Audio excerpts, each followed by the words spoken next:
Hello, and welcome to Mr. America, the Bearded Truth, covering political and social issues one liberty at a time, with entertaining insights of current events and important discussions on topics that affect us all, shining the torch of liberty and brightening the future by bringing libertarianism into our everyday life. And now, your host, the friendly neighborhood libertarian, Jason Lyon, Mr. America, the Bearded Truth on Muddied Waters Media. Well, hello everybody, welcome in. It's another beautiful Friday. I'm so excited to be here. Friday, I've got an amazing guest with me. As always, this is Tony DeRazio. You guys saw him this weekend down at National Convention.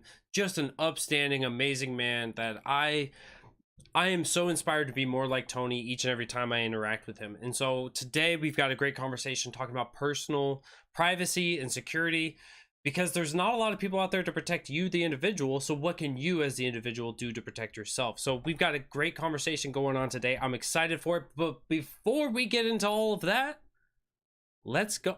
Did you puffer your forehead? Ouch. Already coming in with the insults, Eskimo. I see you. Okay. Oh man. But today, before we dive into that amazing conversation that we have lined up, we do have to give a couple thank yous. So thank you to Spike and Matt for continuing to give me a platform to come out here to talk about my issues, my views, my opinions, and of course to have these amazing guests on to talk about it as well. So today I also need to give a big shout out and thank you to Nate Luke, who I failed to turn the music on for you guys for the hold music, but also shout out to thank you to Brian Scott Lambrick and Jenny for the intro that we use on every episode here on Muddy Waters Media for the Mr. America, the Bearded Truth show.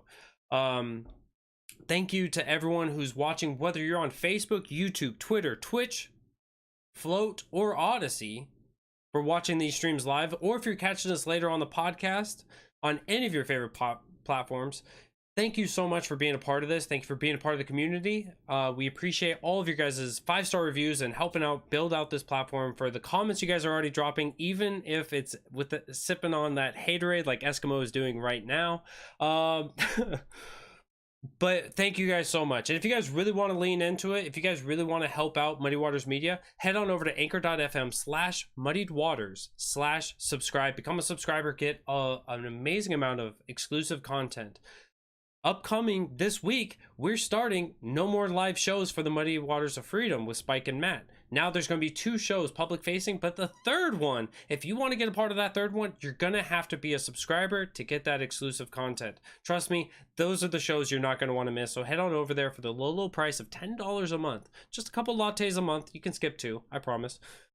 You guys can help make, you can help Muddy Waters grow. You can help us be able to turn those 2 lattes a month into helping build this platform, better equipment, better production, and of course more advertising so that more people can join us as we continue to grow. So thank you guys so much for that. And if you guys are looking to rep the Muddied Waters Media merch, head on over to muddywatersmedia.com/store. Head on over there. It's going to be great. I guarantee you're going to love it.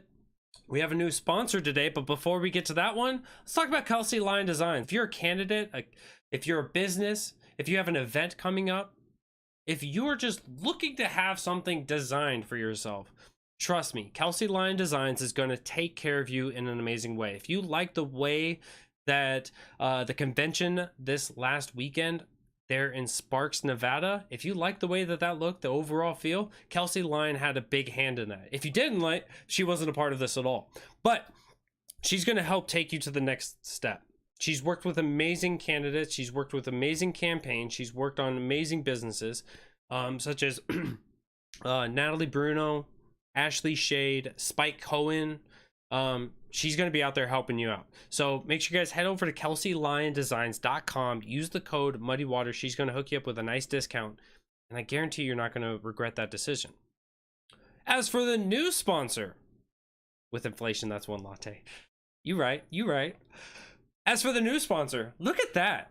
Look at those 3 beautiful men and Shelly, the Brazilian porcupine. Well, if you guys are looking for something to do this November 8th, that's election night, and you guys want to be in a star-studded room, head on down to Melbourne, Florida, where we're going to be holding Brevard County, Florida is going to be holding their 2020 Golden Liberty Gala.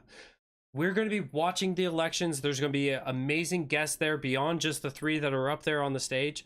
Bootleg Libertarian from Not a Real Libertarian will be having a podcast there. Matt Wright will be holding the Muddy Waters Media live stream all day long. We're going to have elected members within Florida and from around the country. People are coming in already. This is going to be an event where you're going to want to be a part of. If you've got a business, an online business, or you've got a podcast, or you've got something you want to share out and spread, head on down there to lpbrevard.org/gala TAC or hyphen sponsors. They're looking for help on this. It's going to be an incredible night. You're going to get so many views just from being a part of this. Or if you can make it down there yourself, lpbrevard.org/gala.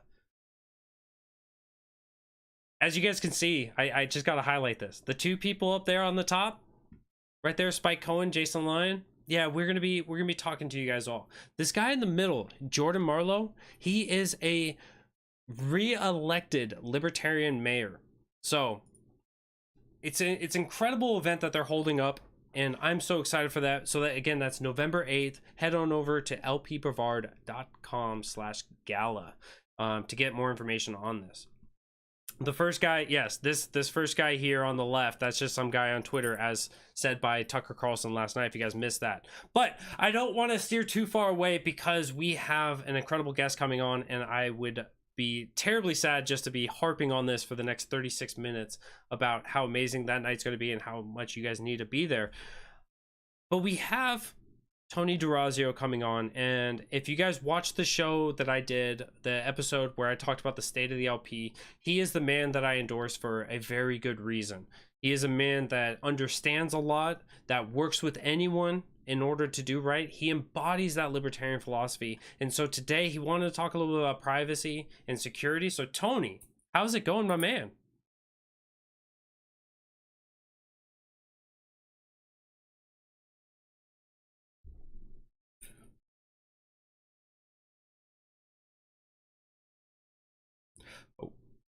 One of the things that I harped on was my imperfection, that I was absolutely not a perfect candidate, whereas others, uh, you usually hear, "Oh, I'm so perfect, I can do everything," and the truth is that no one can, no Yep. one person can do everything. That was I'm the a thing that terrible podcaster. that was the thing that I highlighted when we talked about your endorsement, was that, you are willing to stick your neck out there. You're willing to make mistakes, but you had the humility, you had the humbleness about you to say, hey, I made a mistake. Let me work with people to understand how I cannot have this mistake happen again. You grew a tremendous amount before this campaign, after this campaign, and I'm sure, like, just because the campaign is over, that you're not going to continue growing. And this is something that I think is a reflection that a lot of us need, is that we need to see that somebody who is great is still growing and still developing and still becoming a better version of himself from the day before. I really hope that everybody on the LNC does that too. I know that a lot of people were not happy with the results, including me. I wanted to win, Of to be course. honest. But at the same time, now we have an LNC that is going to take their best shot at representing as many libertarians as they possibly can. And if they do, I applaud them. And if they don't, I'm going to point out where respectfully, because that's how I am, I'm going to point out where I don't think that they're reflecting libertarian views. Absolutely. I think I did that on the floor with my votes too. Absolutely. And I think before we transition into the subject matter for today, I just want to point out for a lot of people that we are all individuals when we're libertarians. And so understanding that the LNC does have control over the national party, they don't have control over your state party. They don't have control over your county party. They don't have control over you specifically. And so whether you agree or disagree with how they're functioning and how they're rolling things out, we can be your job as an individual is to be the best representative of libertarianism, of liberty, and making strides forward to make things better. And so I see a lot of people getting discouraged right now, and I think that that's the wrong message. If you think that you can do it better, do better. And that, at the end of the day, Tony's out here and he's still doing better. You see Steve Dosbach, he also didn't win. He's out there and he's going to be doing better.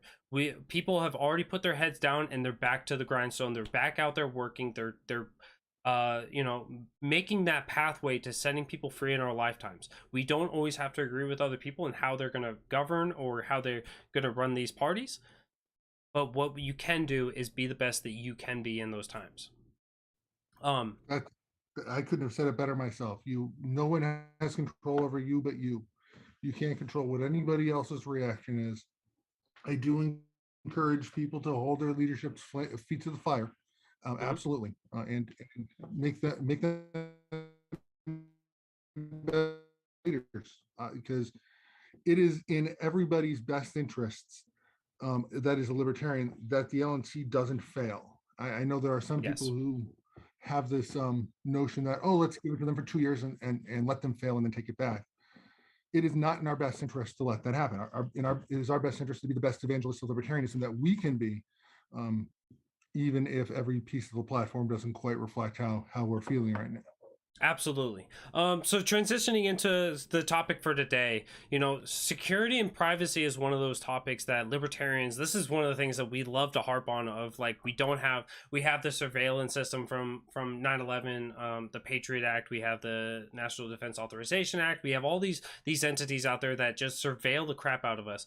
But there's also the other aspect of how the market is engaging in our lives. And so one of the things that we see, and one of the big platforms that recently came out was TikTok, where people like, it's the Chinese having an app on your phone to be able to surveil everything that you do. And so there's a lot of concerns that people maybe they have more in the back of their mind rather than the forefront of, what am I doing in order to protect myself? What am I doing in order to protect my data?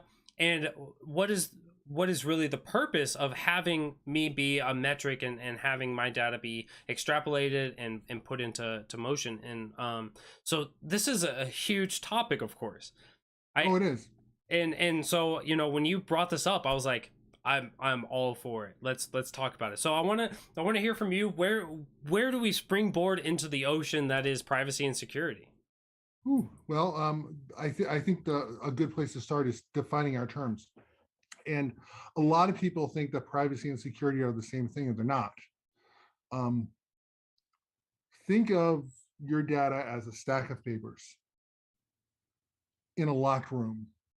Security is the access to get into that locked room, and privacy is protecting the actual data on those papers.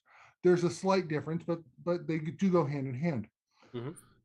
And I will say that some people do get worked up over, especially the fear of the unknown. We've all heard the adage, and I remember John McAfee said it pretty brilliantly: if the product is free, you are the product. Yes. So Facebook is selling your data. Let's just throw that out there. Facebook is selling your data. Google is selling your data. They're straight up doing that, and you agree to it. So the first thing I would do, whenever you're signing up for any new online service or downloading any new app to your phone, is to read the agreement carefully. Find out what your risk profile is. And I'm not going to tell anybody you shouldn't do this or do that. If this agreement says that, everybody's got to make that choice for themselves. It's incredibly subjective for everyone, what you want to have out there. Absolutely. Absolutely. And I'll give a recent example. If you my profile pic, that whole where everyone's profile pic turned into a cartoon. It's the Russia thing. It's Russia. No. The reality is yeah, there are some Russian investors there, but it's not Russian. Your data is still stored in the United States, and the only thing they're accessing are your pictures. And I know this because I read the license agreement. Mm-hmm. And if they were doing anything more than that, they're violating the law, and not just U.S. laws, but European laws as well, which are far stricter. The European privacy laws are some of the strictest on the planet. So they're not going to do that. Yeah. they want to sell you the upgraded version. They're not going to jeopardize that by misusing your data. They're going to sell advertisements based pretty generic advertisements from what I saw, but they're not going to misuse your data. They're not mining your data, and they've got to disclose all this. And Now, I think real quick, I think it's important that we talk about, because you made the excellent point that when, from McAfee, if the product is free, you are the product. Like, you are the one being sold on these things. So when it comes to the data being sold, right, we're looking at, how much time people are using, who you are, so your age, your gender, right? I see these on my podcast breakdown, where people are from, who's clicking, how much you're involved, how much you're engaged, what ads you click on, what ads you don't click on. They want to tailor these things, because when they're selling when they're selling your data, they're selling it to people who want that data, because they're going to be able to use that for their marketing schemes, for their plans, because they want to sell products to people who would be interested in their products. They don't like that. They want an ROI. Everybody wants that ROI. That's a part of being in business. And so there's a lot of things out there that you have to, when we were talking about that subjectivity, you have to make sure that what is being sold from you're okay with. If you're okay with your pictures being sold to Russia, as it's been strawmanned, then you're okay with it. If you're not okay with it, you're not okay with it. That it means that you may have to meander a little bit more in life, but the difficulty is to actually be informed on these things. And I fear that a lot of us are ignorant on this, which is why I'm happy you're here. But anyways, I'll let you continue. so no, that's good, and it actually brings me to another example, which I encountered last year, and actually wrote a piece about that got picked for the LPNY, that got picked up by the national LP, and it's about the vaccine passports, that the Excelsior Pass was the mechanism that New York was using. They were the first in the nation to have a vaccine passport. And when I saw all the arguments, it's like, oh, I'm wearing the yellow star, or oh, they're branding me, and those are perfectly fine and valid arguments. But I looked at it a little differently. Mhm. I once again, I read the license agreement. New York State had an agreement with IBM to store your medical data, specifically your vaccine status, in an IBM data center, but they wouldn't tell you where. Mm. Mm. Nobody was pointing out that they were controlling your data and not telling you where it was supposed to be. Now, especially when we're talking about protected health information, or PHI, it's really important that you have control over that. Yeah. There are legal protections. HIPAA is the one most people know, but there are others. To ensure that you control your data and you control where your data is. And New York State was coercing people into putting their data into a place that they didn't necessarily want to or trust. Furthermore, IBM had problems with data breaches specific to healthcare data only a couple of years prior.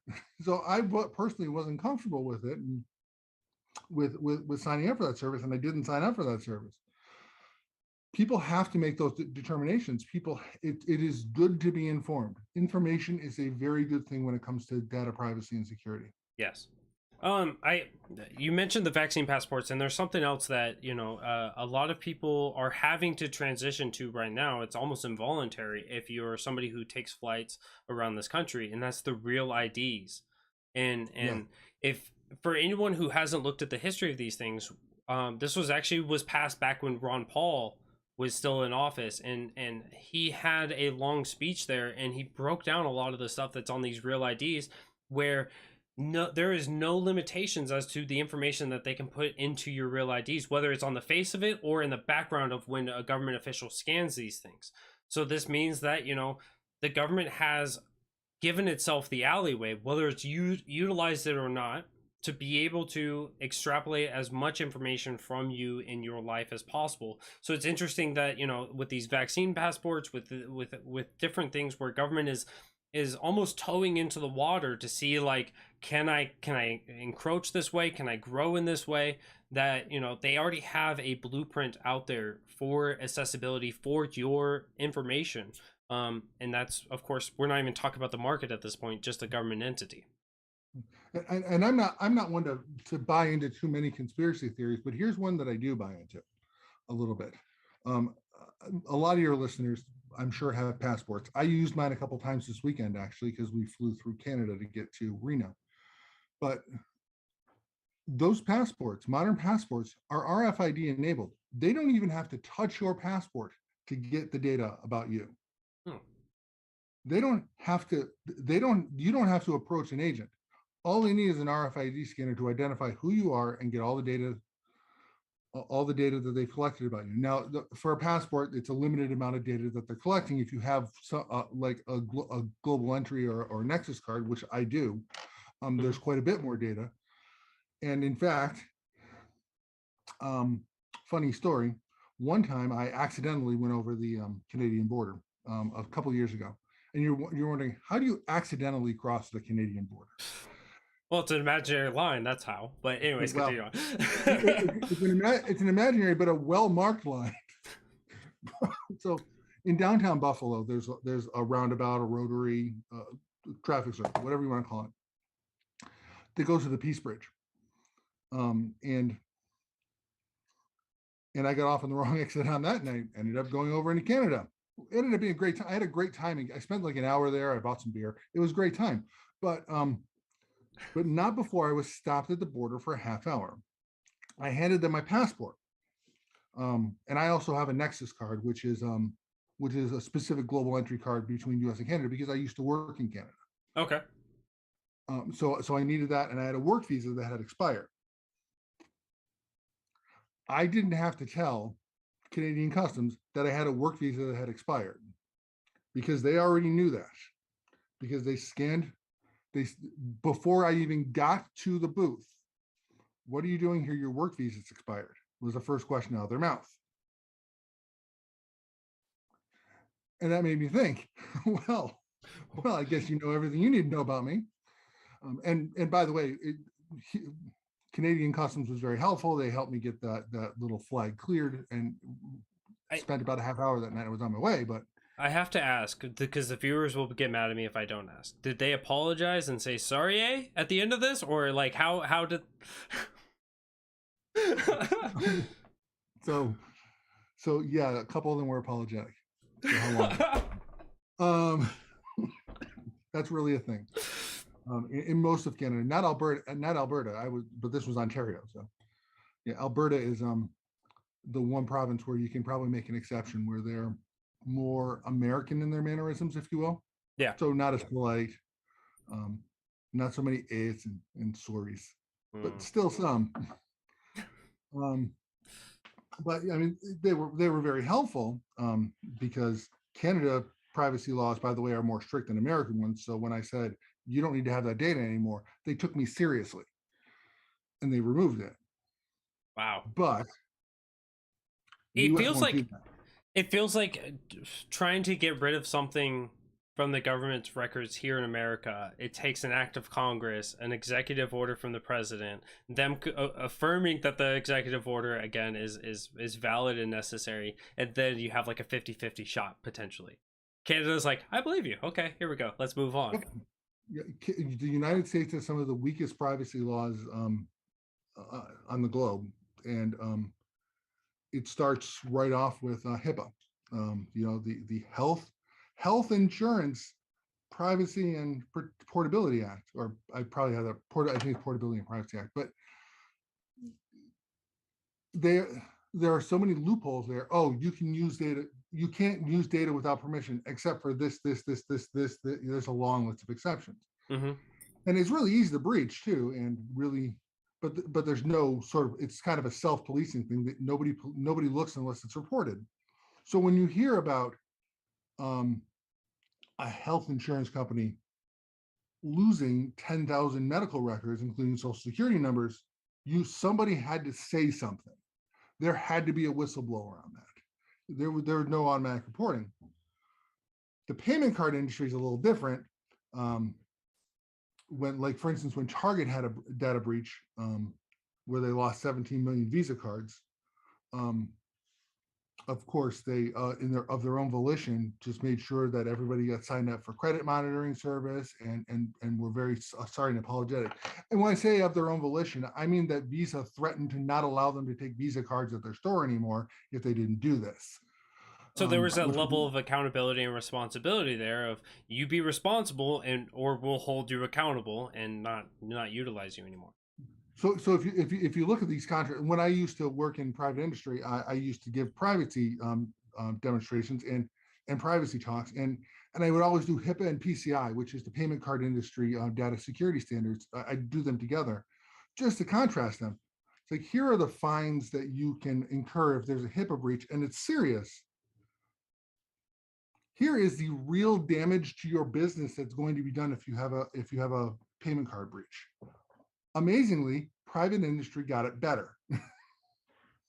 Yeah. They do a better job self-policing, and that's not just a U.S. standard either. They not only do a better job self-policing, but they do a better job worldwide. They've got 5 of the top 6 credit card companies as part of their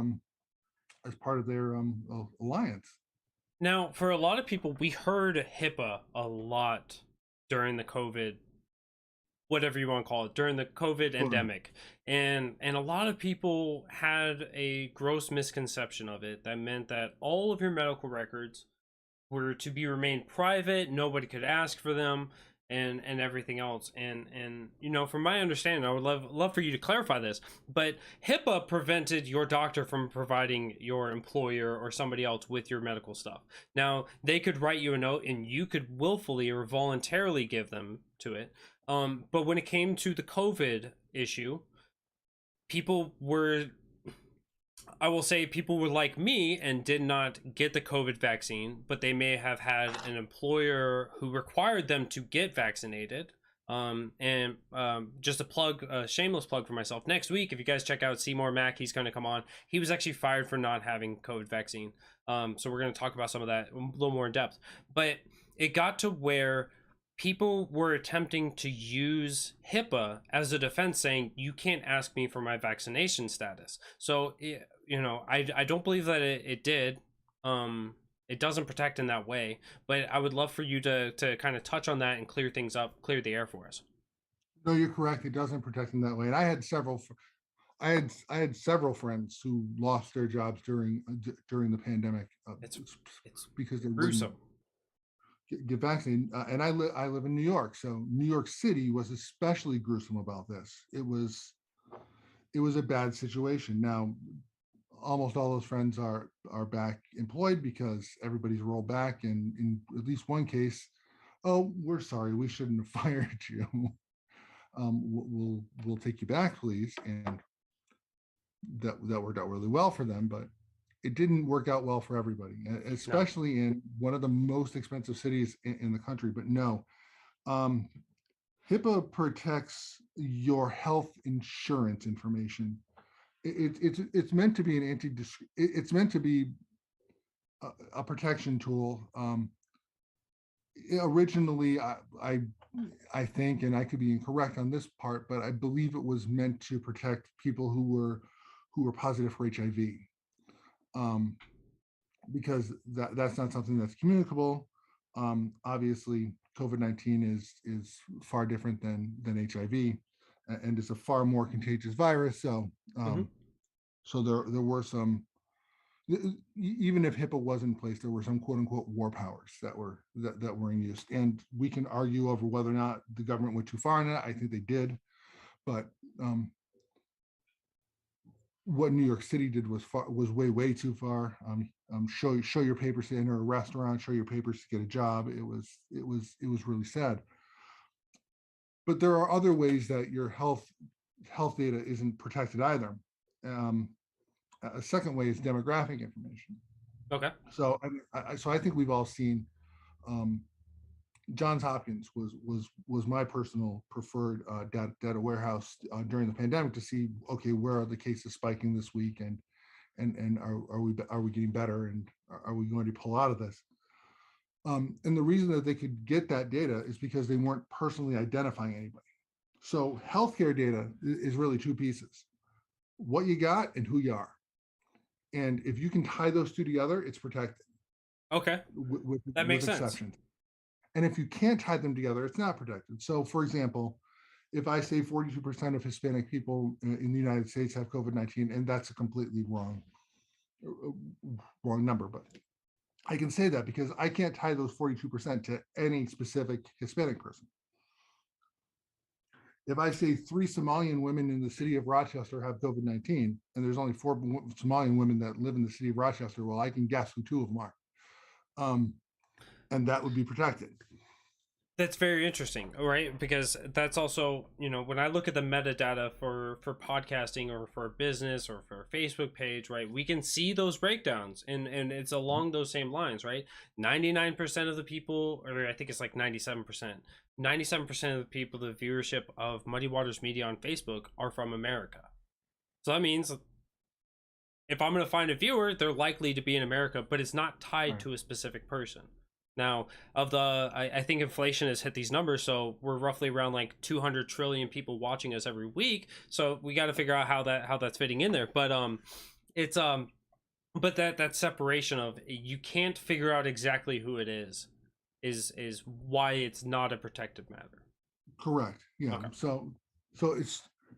And this is very different from country to country. That is specifically the U.S. laws. Yeah. In the Canadian laws, it doesn't matter if you can connect them or not. It's still protected. And the European guidelines, the GDPR, which has become something of a global standard.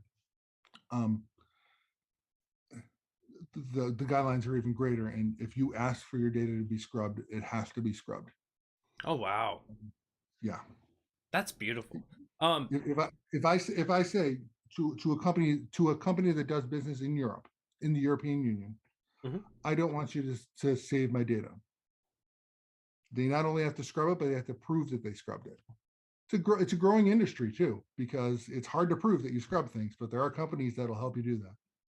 That's a beautiful, beautiful notion. I think that also, with talking about this conversation of privacy, security, and all of that, I think it's also important to talk about some of the organizations. And so when we talk about Facebook is an app that we put on our phones. Our phones is another organization that has its own levels of security. The type of phone itself is another one. So I have Facebook on my iPhone ran by, I think it's T-Mobile. I'm gonna get fact checked. My wife is gonna tell me if I'm wrong.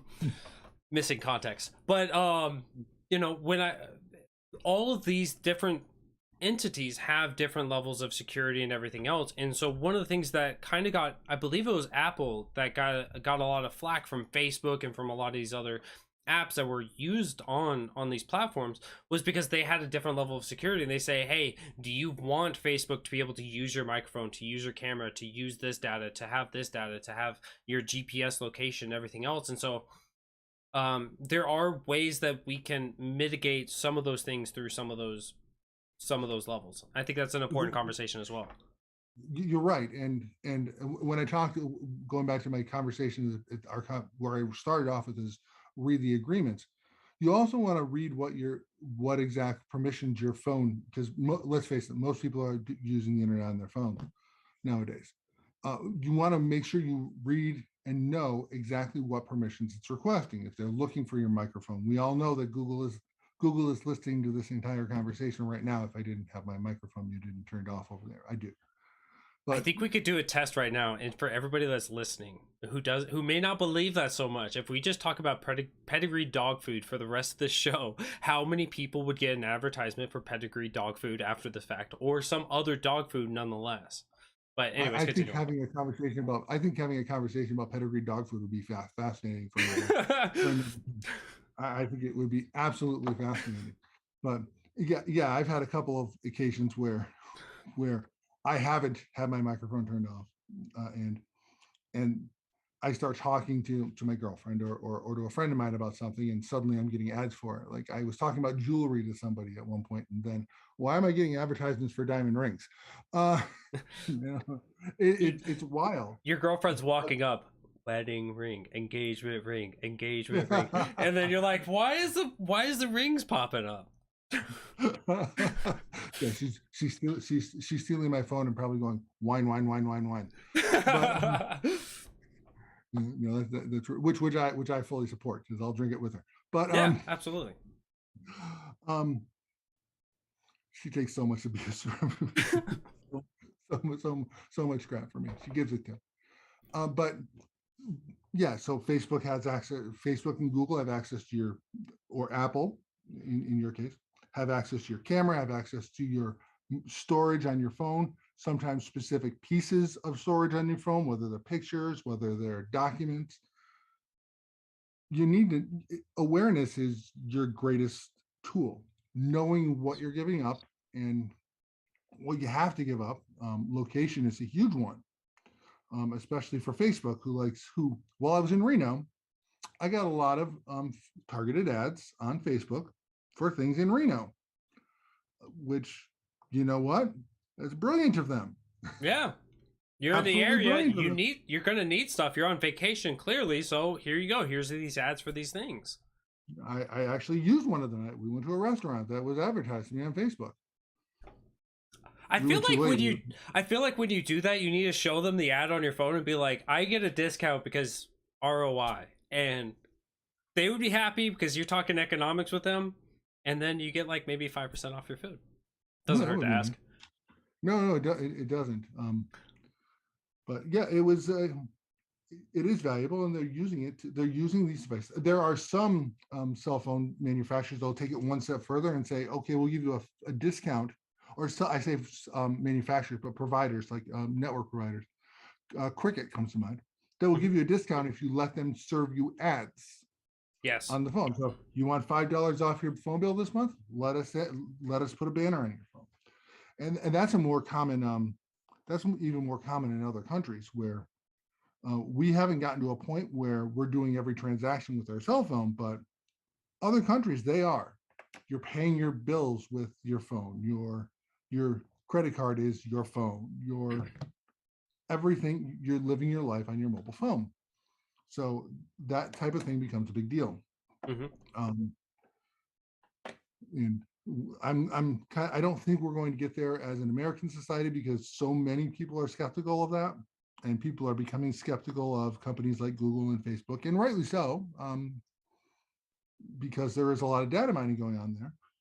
But I think we as a society, as an American society, and Canadian too, by the way, because a lot of them feel the same way, that we don't want to give everything up to one or two entities. We want to make sure that our data is decentralized and controlled by us. And yeah, frankly, that's a pretty good strategy. And to that point, this was something that I think shocked a lot of people.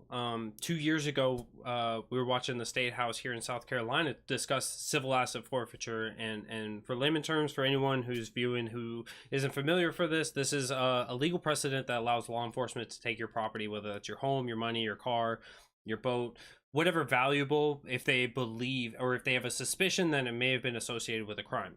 But when there's no due process, yada yada yada. But within this discussion, there was a senator who stood up and was talking, and a state senator, and he was discussing about there's still people in our society that don't have bank accounts because of because the unwillingness to trust those entities, which I think is a very American cultural mindset of not trusting other entities with your stuff, with your belongings.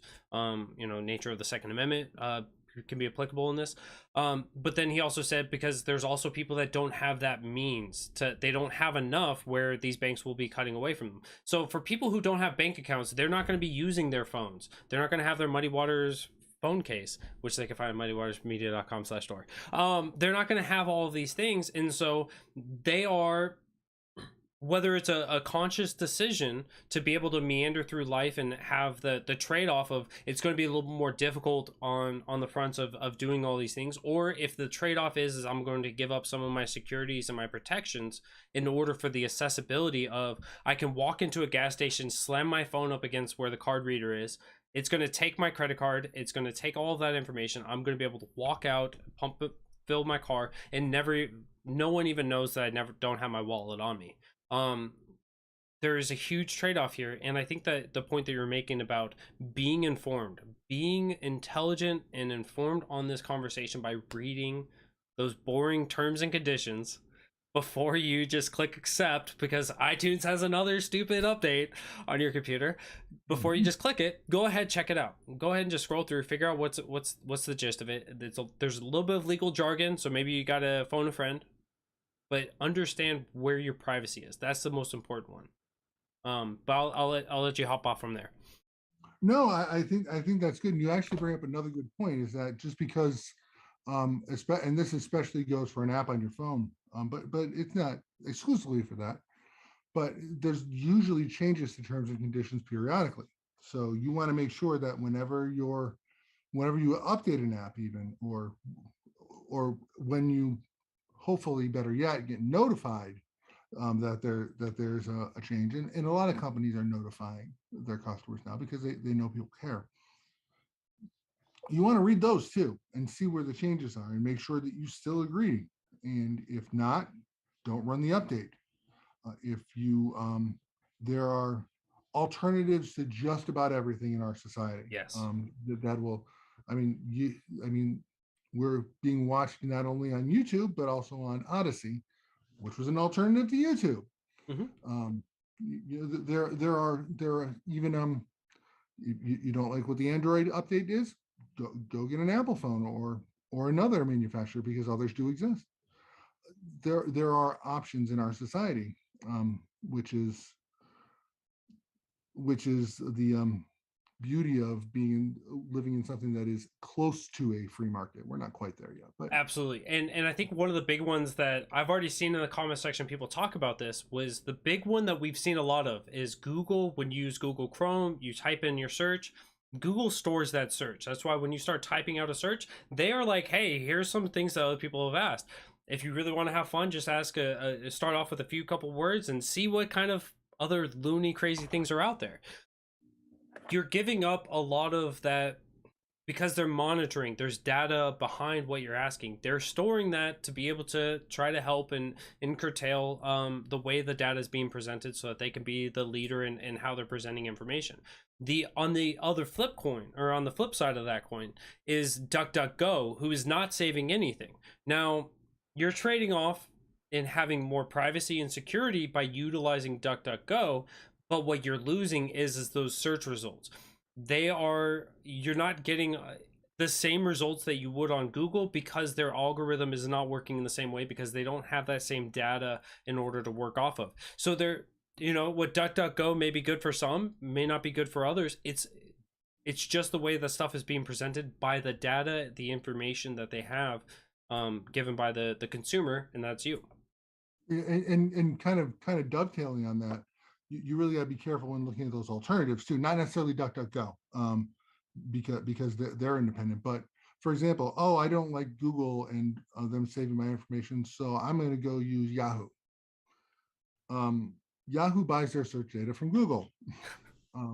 There are others that buy them from Microsoft and Bing, which, by the way, is just as invasive as Google is. A lot of people don't think about that, but really they're trying to mimic Google's model.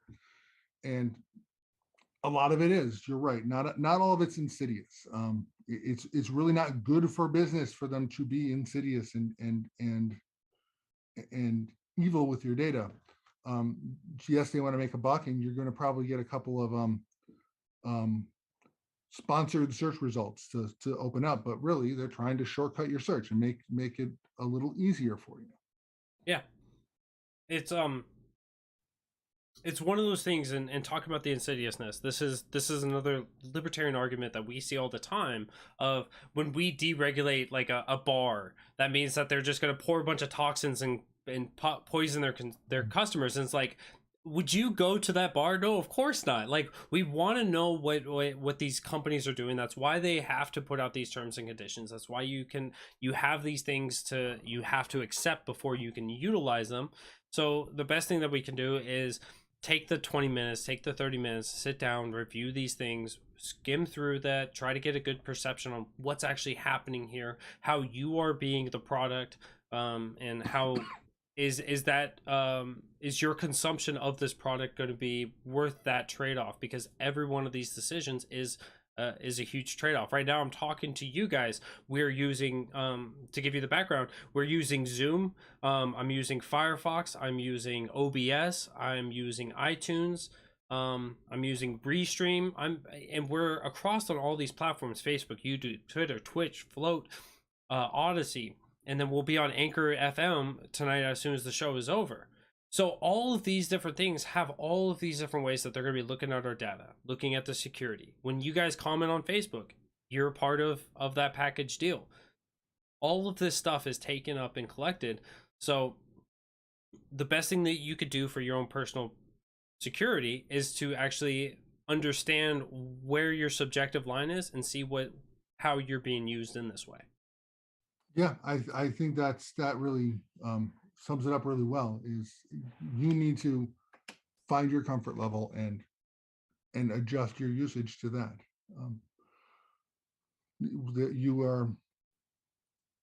We live in a modern society. There's a lot of technology, and we do have to give up a lot of privacy. So, being informed about that is the best way to cope.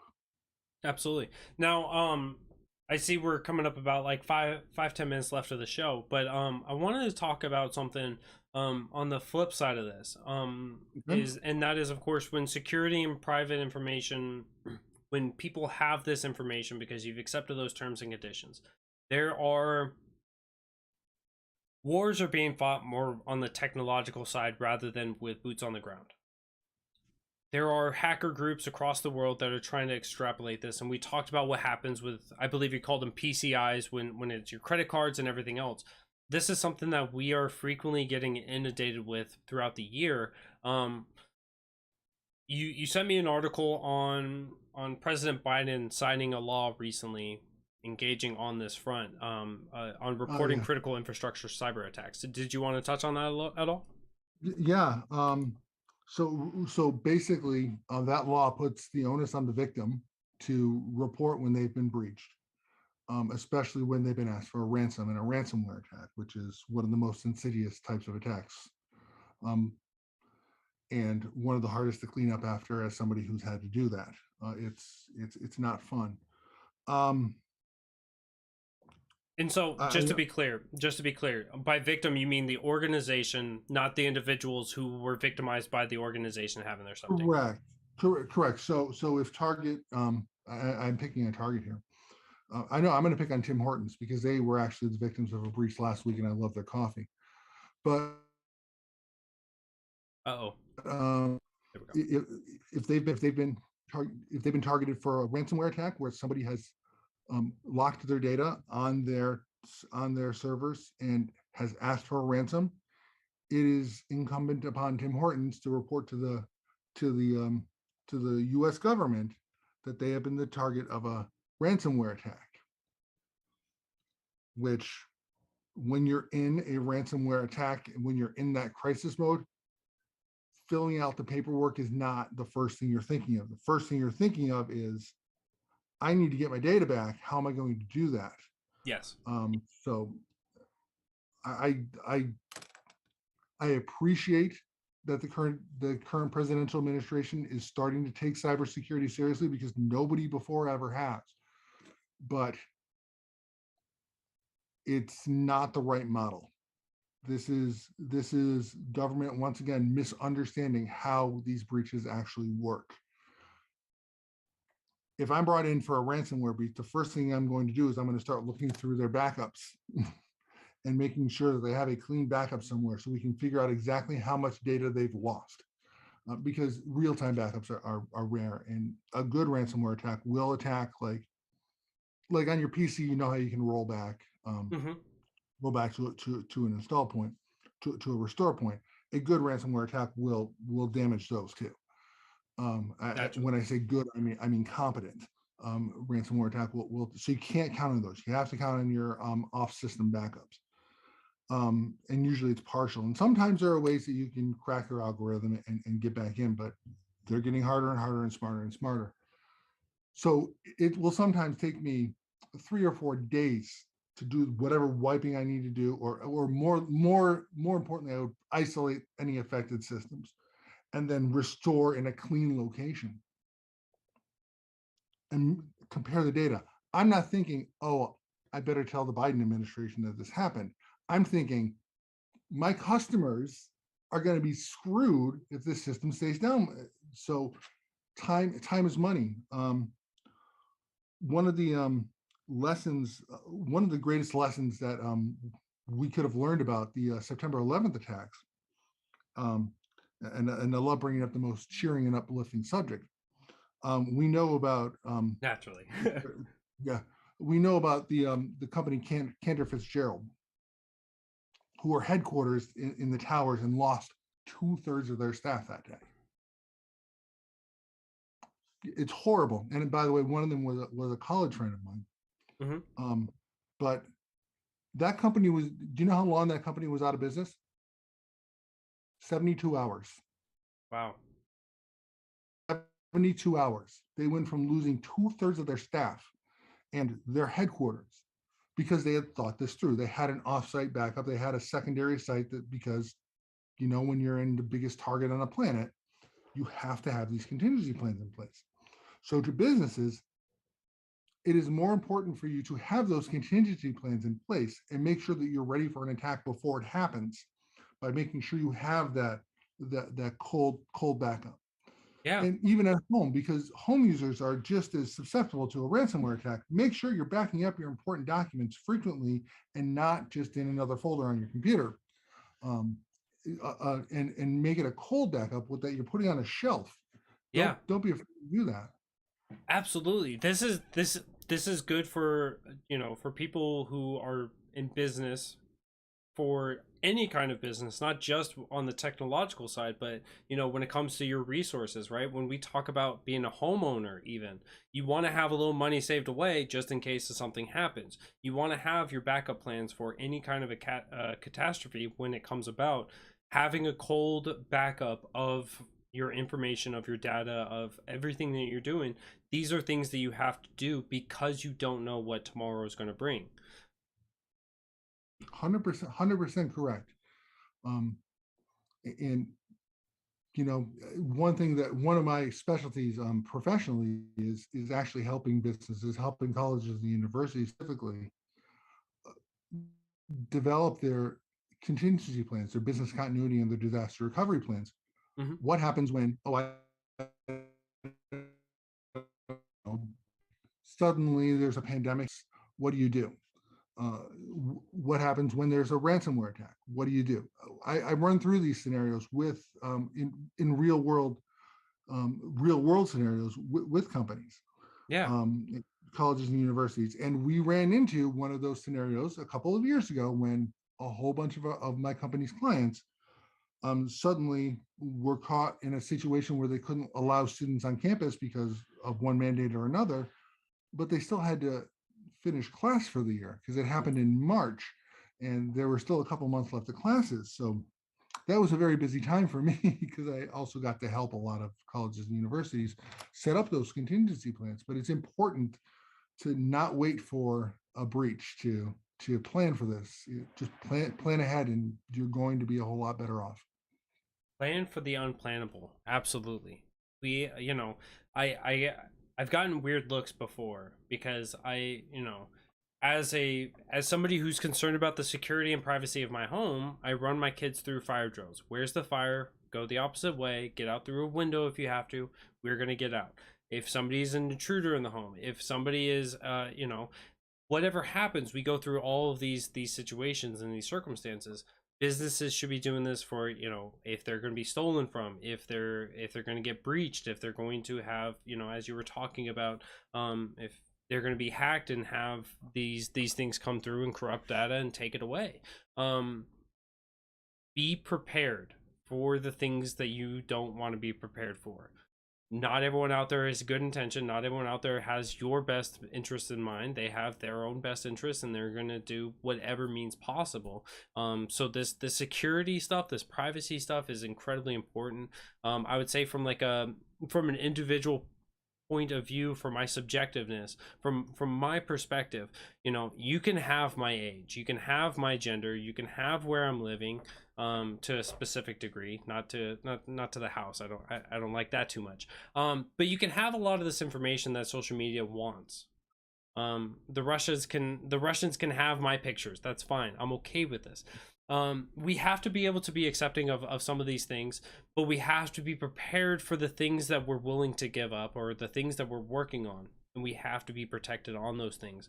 We can't, you know, just like you were talking about with the Strengthening American Cybersecurity Act of 2022 from Joe Biden.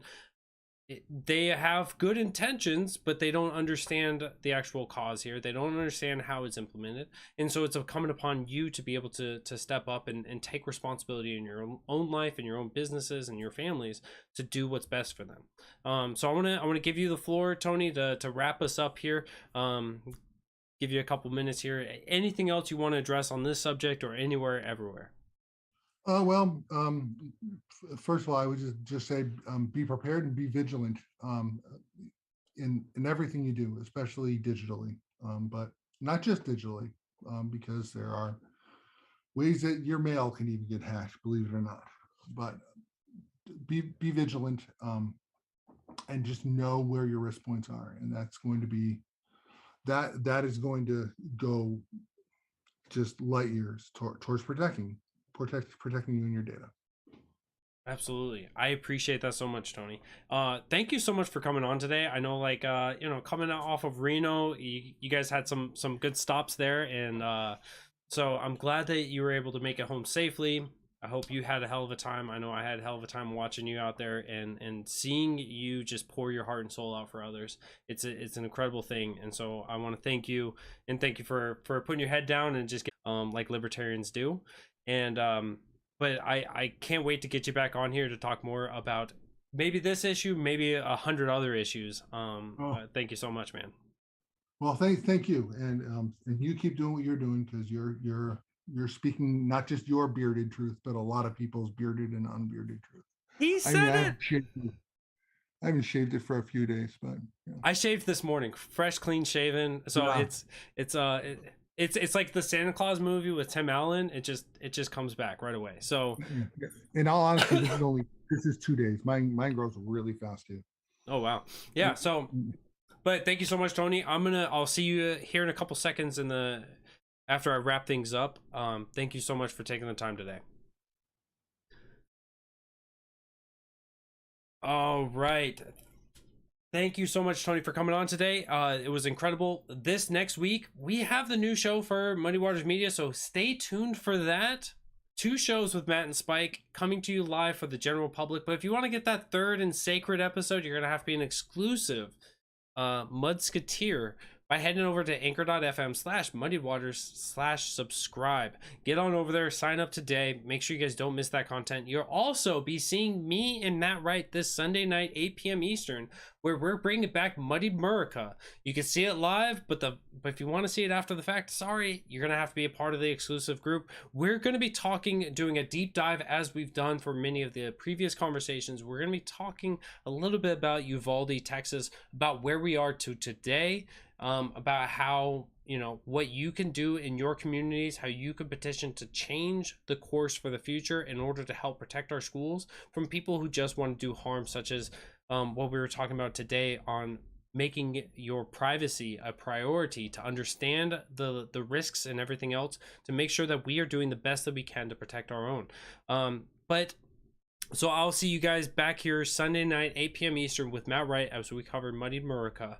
And then, of course, next week, as I've already plugged today, we're going to have Seymour Mack on this Friday, 2 p.m. Eastern. We're going to be talking a little bit about his adventures of actually being fired from a company for deciding to not take a test experiment called the COVID vaccine. So stay tuned, guys. I appreciate each and every one of you guys for hanging out with me today and for checking the show out. I love you all. Appreciate you all. Thank you for the shares, for the likes, the retweets, the comments, the reactions to the comments, the comments to the comments, the reactions to the comments to the comments, and everything else that you guys have been doing for us. We love you all. We appreciate you. Stay good. Stay well.